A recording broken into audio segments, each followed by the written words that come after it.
আজকে এই ছোট্ট ভিডিওর মাধ্যমে আমি তোমাদের জানিয়ে দেবো শিয়ালদা স্টেশন থেকে কিভাবে ভায়া কাকদ্বীপ গঙ্গাসাগর মেলায় পৌঁছাতে হয়, আর কতই বা খরচা হয়, আর কিভাবে তোমরা যাবে। এই পুরো ডিটেলস কিন্তু এই ভিডিওর মাধ্যমে আমি তোমাদের সামনে পৌঁছে দেবো। সুতরাং ভিডিওটা স্কিপ না করে তোমাদের পুরোটা দেখার অনুরোধ রইল। শিয়ালদা স্টেশনে শিয়ালদা দক্ষিণ বিভাগে যে সমস্ত ট্রেনগুলি থাকে সেই গেটের সামনেই আমি রয়েছি। আর পাশেই রয়েছে এই যে মেট্রো এক্সিট গেটটা, আর এর পাশেই রয়েছে এই যে গঙ্গাসাগর যাত্রী প্রতীক্ষালয়। তোমাদের একটা জিনিস করতে হবে, যারা গঙ্গাসাগর স্পেশাল ট্রেনে যেতে চাও তারা কিন্তু প্রথমেই এসে শিয়ালদার ট্রেন টিকিট কাউন্টার থেকে টিকিট কেটে নেবে। টিকিট কেটে নিয়ে তোমরা এই যাত্রী প্রতীক্ষালয়ে চলে আসবে। এখানে এসেই কিন্তু তোমাদের একটি লম্বা লাইন আছে, সেই লাইনে দাঁড়াতে হবে। লাইনে দাঁড়িয়ে তারপর তোমরা কিন্তু ট্রেনের মধ্যে প্রবেশ করতে পারবে। তো সুতরাং তোমরা যারা নতুন আসছো তাদেরকে বলে দিই, গঙ্গাসাগর স্পেশাল ট্রেন যেগুলো আছে সেগুলোর জন্য কিন্তু এই ব্যবস্থা করা হয়েছে। শিয়ালদা দক্ষিণ বিভাগে থেকে তোমরা টিকিট কাটবে। টিকিট কেটে তোমরা এই যে পাশে ক্যাম্প রয়েছে, গঙ্গাসাগর মেলার উপলক্ষে যে ক্যাম্পটি করা হয়েছে সেখানে এসে তোমরা কিন্তু লাইনে দাঁড়িয়ে যাবে। লাইনে দাঁড়িয়ে লাইন দিয়েই কিন্তু তোমাদের ট্রেনে উঠতে হবে। রয়েছে এই যে শিয়ালদা সাউথ সেকশনের ট্রেনের এন্ট্রি পথ 3, আর পাশেই রয়েছে দেখো এই যে শিয়ালদা মেট্রো স্টেশনের থেকে এক্সিট গেটটা। আর শিয়ালদা সাউথ সেকশন থেকে যে ট্রেনগুলো ছাড়বে গঙ্গাসাগর স্পেশাল যে ট্রেনগুলি রয়েছে সেই ট্রেনগুলি কিন্তু এই যে ক্যাম্প রয়েছে দেখছো, এই ক্যাম্পের পাশেই এখানে লাইন দিতে হচ্ছে, মানে লাইন দিয়েই কিন্তু ট্রেনে প্রবেশ করতে হবে। তো তোমরা যারা নতুন আসছো, গঙ্গাসাগর স্পেশাল ট্রেন যেগুলো চলছে সেগুলোতে যদি চড়ে তোমরা যেতে চাও নামখানায়, তো নামখানা বা কাকদ্বীপ যেখানেই যেতে চাও তোমাদেরকে কিন্তু এখানে এসে প্রথমে লাইন দিতে হবে, তারপর তোমরা ট্রেনে উঠতে পারবে। তো সুতরাং আগে টিকিট কেটে তোমরা এসে এখানে আগে লাইনটা দিয়ে দেবে। এই ক্যাম্পের ভিতরে রয়েছে লম্বা লাইন, এই লাইন দিয়ে প্রবেশ করতে হবে। তোমায় দেখিয়ে দিই, পুরো ক্যাম্পটা এরকম রয়েছে। এখানে মানুষজন বসে অপেক্ষা করছে। এখানে লেখাই আছে দেখো, গঙ্গাসাগর মেলার জন্য প্রতীক্ষালয়। এইভাবে লাইনে প্রবেশ করতে হচ্ছে। গেটগুলো রয়েছে, আর এদিকে থেকে এই যে মানুষজন ঢুকে আসছে, আমরা সামনের দিকে আগিয়ে যাব। এখান থেকে সুন্দরভাবে মেনশন করে দেওয়া আছে দেখো, এখানে ছোট ছোট ক্যাম্পগুলো করা রয়েছে গঙ্গাসাগর উপলক্ষে। তো এই পথ দিয়ে আমরা ভিতরের দিকে চলে যাচ্ছি। আমি রয়েছি 15 নম্বর প্ল্যাটফর্মে, আর আমাদের ট্রেন দিয়ে দিয়েছে এই যে নামখানা লোকাল 34932 নামখানা লোকাল। এই ট্রেনেই আমরা যাব আজকে। তো এই ছিল টিকিট, 25 টাকা নিল। নামখানা পর্যন্ত যেতে আমাদের 25 টাকা করে পড়লো পার হেড। তো আমরা 3 জন আছি, আমাদের 75 টাকা খরচা হয়েছে। তো টিকিট কেটেই আমরা কিন্তু ওই লাইনে দাঁড়িয়ে ডাইরেক্ট ট্রেনে এসেছি। তো ট্রেনে এসে বসার সিটও পেয়ে গেছি। ফাইনালি ট্রেনে উঠে পড়েছি। ট্রেনে অলরেডি সিটও পেয়ে গেছি। তো আমি একা যাচ্ছি না, আমার সঙ্গে আরও 2 জন যাচ্ছে। তো দেখাই তোমাদের, পিছনের দিকে দেখো পুরো ট্রেন কিন্তু অলরেডি ভরে গেছে। এই ট্রেনটা ট্রেনে বসতে পেয়েছি অনেক যুদ্ধ করে বসতে পেয়েছি। এই ট্রেনের মধ্যে অলরেডি ঝগড়া শুরু হয়ে গেছে, মারপিট শুরু হয়ে গেছে বসার জন্য। কিন্তু সবারই বসার জন্য একটা প্রবলেম হচ্ছে, কারণ সবাই চাইছে বসে যেতে, কারণ যেহেতু অনেকটা সময়ের পথ।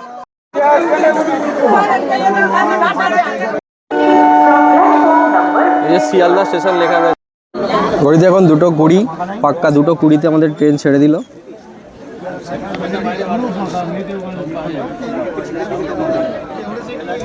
ট্রেন আমাদের পারফেক্ট টাইমে ছেড়ে দিয়েছে। ঘড়িতে সময় এখন 2:20, আর শিয়ালদা ছেড়ে ট্রেন বেরিয়ে যাচ্ছে নামখানার দিকে।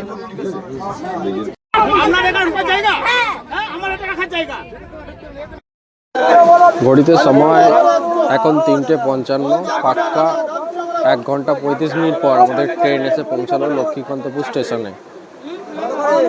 সময় এখন 2:55, আর আমরা লক্ষ্মীকান্তপুর স্টেশনে এসে পৌঁছালাম। ট্রেন এখানে প্রায় 10-15 মিনিট হল্ট করে। তোমরা যদি মনে করো এখানে কিছু এসে খাওয়া দাওয়া করে নেবে তো করে নিতে পারো। এখানে রয়েছে অনেক খাবারের দোকান। পাক্কা 20 মিনিট হল্ট করার পর আমাদের ট্রেন লক্ষ্মীকান্তপুর স্টেশন ছেড়ে বেরিয়ে যাচ্ছে। ঘড়িতে সময় অলরেডি 5টা বাজতে যায়, আর আমাদের ট্রেন এখন সবেমাত্র ঢুকলো এই যে কাকদ্বীপ স্টেশনে। পুরো ট্রেন কিন্তু এই কাকদ্বীপ স্টেশনে এসে দেখো খালি হয়ে গেল। ये लोग एमपी से आए हैं, ये लोग भी जा रहा है।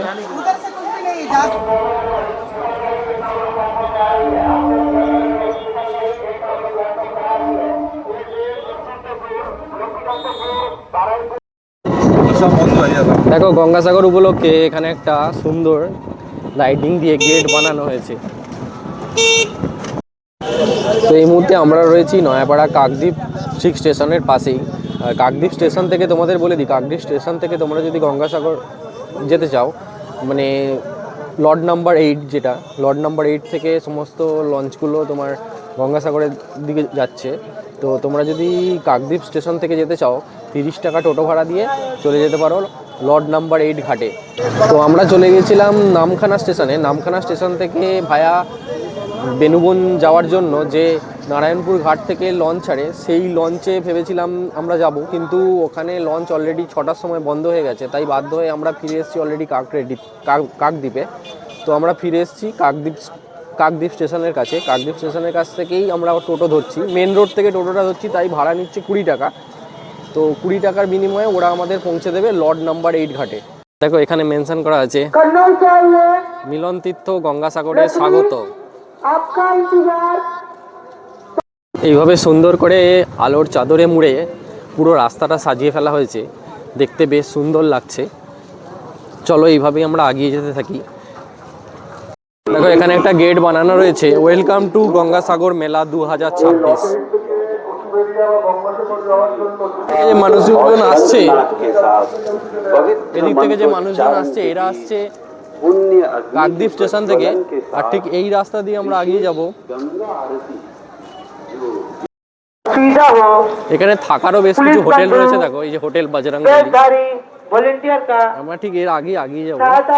এই যে রাস্তা ধরে মানুষজন এগিয়ে যাচ্ছে। লট 8-এর যে ঘাটটা আছে, লট 8 ঘাটে এসে তোমরা এখানে এই যে WBTCর ওয়েস্ট বেঙ্গল ট্রান্সপোর্ট কর্পোরেশনের যে টিকিট কাউন্টারটা আছে, এখান থেকে তোমরা টিকিট সংগ্রহ করে নিতে পারো।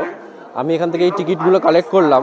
এই টিকিটগুলো কিন্তু যাওয়া আসার উভয় টিকিট দিল, ওরা কিন্তু সিঙ্গেল টিকিট জার্নির টিকিট দিল না, ওরা কিন্তু আপ ডাউন টিকিট দিল। 40-80 টাকা নিল। এই হচ্ছে লট নাম্বার 8 ফেরিঘাট। তো এই পথেই আমরা এগিয়ে যাব। এদিকে রয়েছে ইন আর এদিকে রয়েছে আউট।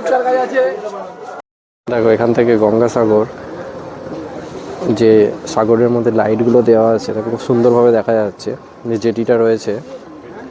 আর এখানে টাওয়ার লাইটগুলো রয়েছে, দেখো কত সুন্দর লাগছে।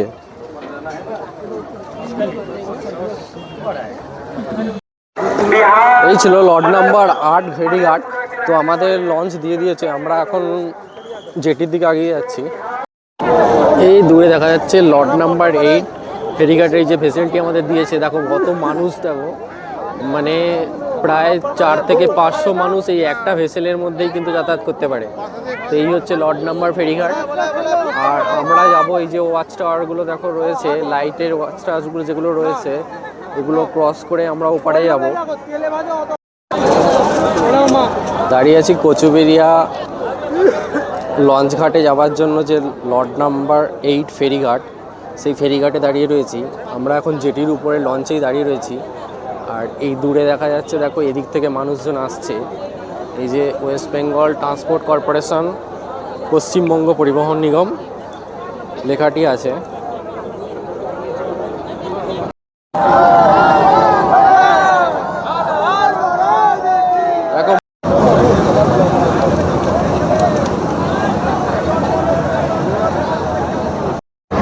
যে লট নাম্বার 8 ফেরিঘাটটা দেখা যাচ্ছে, আমরা ঠিক এখান থেকে ভেসেলে করে বেরোলাম।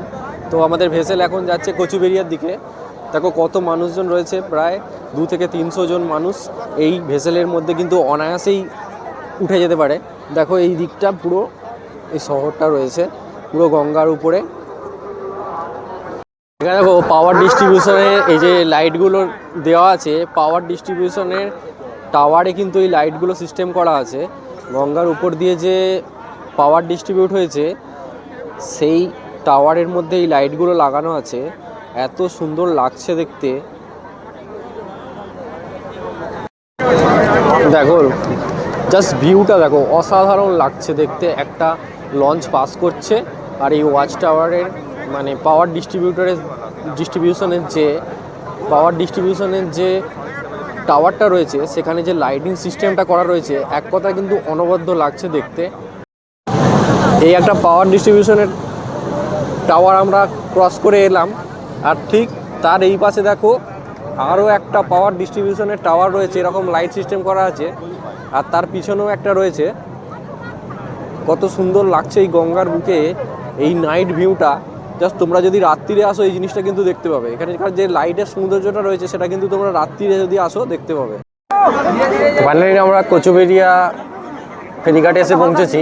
আমাদের ভেসেল কচুবেরিয়া ফেরিঘাটে পৌঁছানোর পর তো আমরা ধীরে ধীরে নেমে কচুবেরিয়া ফেরিঘাটের উপরের দিকে যাওয়ার চেষ্টা করছি। দেখো লেখা আছে welcome to jetty ferry INWD। তো আমরা ফেরিঘাটে পৌঁছে গেছি। কচুবেরিয়া ফেরিঘাটে পৌঁছে আমরা উপরে উঠবো। ভেসেল থেকে এখন উপরের দিকে উঠে যাব, জেটি থেকে এখন নিচে নেমে আমরা উপরের দিকে উঠে যাব, তারপর আমরা যাব গঙ্গাসাগরের দিকে। কচুবেরিয়া ফেরিঘাটে পৌঁছানোর পর দেখবে তোমরা এরকম একটা ওয়েলকাম গেট রয়েছে, উপরে লেখা রয়েছে গঙ্গাসাগর মেলা। সেই দেখবে এইভাবে মেনশন করা আছে ওয়েলকাম টু গঙ্গাসাগর। তো আমরা এই পথে আগিয়ে যাব। আমরা এসে পৌঁছেছি এখন কচুবেরিয়া ঘাট পেরিয়ে কপিল মুনি আশ্রমে আসার যে বাসগুলো ছাড়ে এই বাস স্ট্যান্ডে এসে দাঁড়িয়েছি। তো বাসে ওঠার জন্য কত মানুষ লাইন দিয়ে দাঁড়িয়ে আছে। তো কচুবেরিয়ার ফেরিঘাট থেকে বেরিয়ে এসে আমরা বাস ধরে নিয়েছি। বাসে অলরেডি বসে গেছি আমরা। তো এখান থেকে প্রায় 29 কিলোমিটার রাস্তা রয়েছে।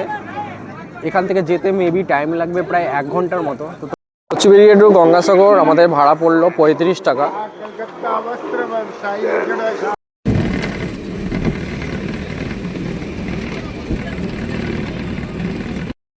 Welcome to Gangasagar. তো আমরা চলে এসেছি গঙ্গাসাগর মেলার ঠিক সামনে। দেখো এইরকম একটা এন্ট্রান্স গেট রয়েছে, বেশ সুন্দরভাবে আলো দিয়ে সজ্জিত। এইরকম একটা সুন্দর গেট করা রয়েছে। দেখো ঠিক এই পথেই আমাদের আগিয়ে যেতে হবে। কপিল মুনির আশ্রমের দিকে যেতে গেলে আমাদের গঙ্গাসাগর মেলা উপলক্ষে দেখো সুন্দরভাবে সেজে উঠেছে এই গঙ্গাসাগর। সাগরদ্বীপ কিন্তু সুন্দরভাবে সেজে উঠেছে। দেখো চারিদিকে সুন্দরভাবে লাইট দিয়ে সুন্দরভাবে সাজানো হয়েছে।